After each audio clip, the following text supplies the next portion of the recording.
बेवफा हो गई है सनम, तेरे बिना जी लेंगे हम।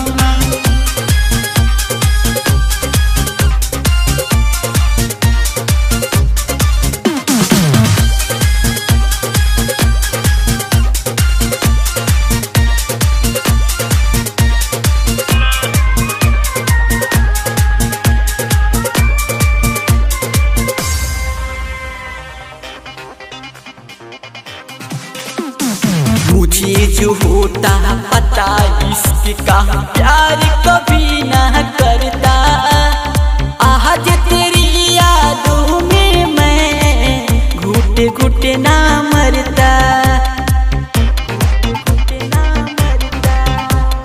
मुझे जो होता पता इश्क का प्यार कभी ना करता, आज तेरी यादों में मैं घुट ना मरता।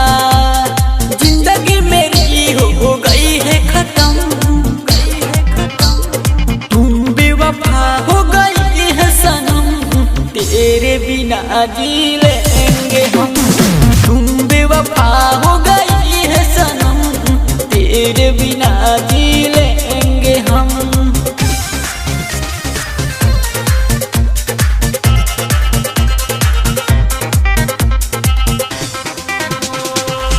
कुंवर राजा को तूने खास क्यों बनाया, प्रेमी विशाल को अपना बनाकर तूने तो रुलाया।